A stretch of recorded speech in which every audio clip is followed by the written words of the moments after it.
शेतकऱ्यांसाठी मोठा दिलासा देणारी आणि आनंदाची बातमी समोर आली आहे. पीक विमा वाटपाची प्रक्रिया वेगाने सुरू असून पात्र शेतकऱ्यांच्या खात्यामध्ये आता रक्कम जमा करण्याच्या हालचालींना गती मिळाल्याची माहिती आलेली आहे. अनेक दिवसांपासून प्रतीक्षा करणाऱ्या लाखो शेतकऱ्यांसाठी हा एक दिलासादायक विकास मानला जात आहे. नमस्कार शेतकरी बांधवांनो, आपल्या सर्वांचे स्वागत आहे. आजच्या या व्हिडिओमध्ये आपण पीक विमा वाटपाबाबत समोर येत असलेल्या अपडेटची सविस्तर माहिती जाणून घेणार आहोत. शेतकरी मित्रांनो, गेल्या काही महिन्यांमध्ये राज्यातील अनेक भागांमध्ये विविध नैसर्गिक संकटांचा सामना शेतकऱ्यांना करावा लागला. अतिवृष्टी, अवकाळी पाऊस, गारपीट, वादळी वारे आणि इतर कारणांमुळे पिकांचे नुकसान झाले होते. शेतकरी मित्रांनो, या नुकसानीमुळे आता अनेक शेतकऱ्यांचे आर्थिक नियोजन कोलमडले आहे. अशा परिस्थितीत पीक विमा योजना ही शेतकऱ्यांसाठी मोठा आधार ठरते. याच पार्श्वभूमीवर आता पीक विमा योजनाबाबत वाटपाबाबत महत्त्वाच्या घडामोडी समोर येत आहे. विविध स्तरांवर प्रक्रिया सुरू असून पात्र लाभार्थ्यांच्या खात्यात रक्कम जमा करण्यासाठी प्रशासनाकडून हालचाली सुरू असल्याची माहिती मिळत आहे. मित्रांनो, पीक विमा योजना ही केवळ आर्थिक मदत नसून शेतकऱ्यांच्या सुरक्षिततेची हमी मानली जाते. नैसर्गिक संकटामुळे नुकसान झाल्यास शेतकऱ्यांना पूर्णपणे एकटे पडू न देता त्यांना आधार देण्याचे काम ही योजना करत आहे. अनेक शेतकरी गेल्या काही दिवसांपासून पीक विम्याच्या रकमेची वाट पाहत आहेत. त्यामुळे या संदर्भात प्रत्येक अपडेटीकडे शेतकऱ्यांचे बारकाईने लक्ष लागले आहे. शेतकरी मित्रांनो, सध्याच्या उपलब्ध माहितीनुसार काही भागांमध्ये वितरण प्रक्रियेला गती मिळाल्याची दिसून येत आहे. त्यामुळे शेतकऱ्यांनी आपले बँक खाते, संबंधित कागदपत्रांची माहिती तपासून ठेवणे आवश्यक आहे. मित्रांनो, पीक विम्याची रक्कम सर्व शेतकऱ्यांना सारखीच मिळत नसते. प्रत्येक शेतकऱ्याची परिस्थिती, पीक क्षेत्र आणि नुकसानाचा स्तर वेगळा असतो. यामुळे लाभाची रक्कम देखील वेगळी असू शकते. योजनेचा लाभ मिळवण्यासाठी काही बाबी अत्यंत महत्त्वाच्या आहेत. शेतकरी मित्रांनो, सर्वप्रथम तुमचे बँक खाते सक्रिय असणे अत्यंत गरजेचे आहे. जर बँक खाते निष्क्रिय असेल तर त्यामध्ये काही तांत्रिक अडचण असेल तर रक्कम जमा होण्यास काही विलंब होऊ शकतो, नाहीतर जमा पण होऊ शकणार नाही.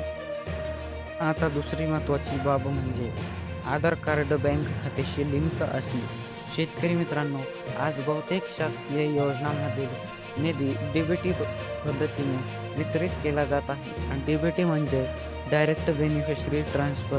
या पद्धतीने निधी वितरित केला जात आहे. त्यामुळे आधार लिंक नसल्यास शेतकरी मित्रांनो खूप मोठी अडचण निर्माण होऊ शकते. त्यामुळे सरकारला तुमच्या खात्यावर पैसे टाकता येत नाहीत. डीबीटी नसल्यावर सरकारला डीबीटीच्या माध्यमातून टाकलेले पैसे तुमच्या खात्यापर्यंत पोहोचवले जात नाहीत. शेतकरी मित्रांनो, आता तिसरी महत्त्वाची गोष्ट म्हणजे ई-केवायसी. अनेक वेळापात्र शेतकऱ्यांना लाभार्थी असूनही केवळ ई-केवायसी अपूर्ण असल्यामुळे विविध योजनांचा लाभ मिळण्यात अडथळे येतात. त्यामुळे शक्य तितक्या लवकर तुमची सर्व माहिती अद्ययावत असल्याची खात्री करा किंवा नसली तर लवकर करून घ्या. शेतकरी मित्रांनो, आता काही वेळा काय होते की सोशल मीडियावर चुकीची माहिती पसरवली जात आहे. काही ठिकाणी ठराविक रक्कम सांगितली जात आहे, तर काही ठिकाणी ठराविक तारीख सांगितली आहे. मात्र शेतकरी मित्रांनो, अशा माहितीवर लगेच विश्वास ठेवण्याची चूक तुम्ही कधीही करू नका. अधिकृत माहिती आणि विश्वासार्ह माध्यमावर आधारित अपडेटच महत्त्वाची असते. शेतकरी बांधवांनो, पीक विमा योजनेचा मुख्य उद्देश म्हणजे संकटाच्या काळात आर्थिक मदत उपलब्ध करून देणे असा आहे. यामुळे शेतकऱ्यांना पुढील हंगामासाठी तयारी करता येते. शेतकरी मित्रांनो, बियाणे, खते आणि औषधे आणि इतर खर्च भागवण्यासाठी ही मदत शेतकऱ्यांना खूपच उपयोगी पडते. त्यामुळे या योजनांकडे शेतकरी मोठ्या अपेक्षेने पाहतात. शेतकरी मित्रांनो, जर तुम्ही पीक विम्यासाठी पात्र असाल तर तुमचे बँक खाते नियमित तपासत राहा. मोबाईलवर येणारे बँकचे संदेश तपासा. पासबुक अपडेट करून घ्या. आधार लिंक स्थिती तपासा. ई-केवायसी पूर्ण असल्याची खात्री करा. ही लहान वाटणारी कामे पुढे मोठ्या अडचणी टाळू शकतात. त्यामुळे ही कामे लवकरात लवकर करून घे. राज्यातील लाखो शेतकरी सध्या पीक विमा वाटपाच्या प्रक्रियेकडे लक्ष ठेवून आहेत. आगामी काळात आणखी नवीन माहिती समोर येण्याची शक्यता आहे. आता सध्या तर कोणतेही अधिकृत अपडेट जाहीर झाल्यास ती माहिती शेतकऱ्यांपर्यंत पोहोचणे अत्यंत महत्त्वाचे आहे.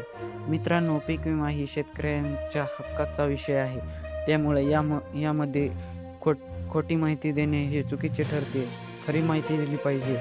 म्हणूनच प्रत्येक शेतकऱ्यांनी आपल्या कागदपत्रांची.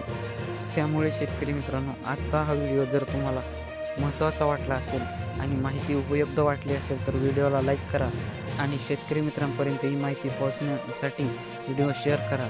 शेतकरी मित्रांनो, अशाच ताज्या अपडेट्ससाठी आपल्या चॅनलला सबस्क्राईब करून बेल आयकॉन नक्की दाबा, जेणेकरून नवीन व्हिडिओ अपलोड केल्यास नवीन बातमी लवकरात लवकर तुमच्यापर्यंत सर्वात आधी पोहोचेल. धन्यवाद. जय हिंद, जय महाराष्ट्र, जय किसान.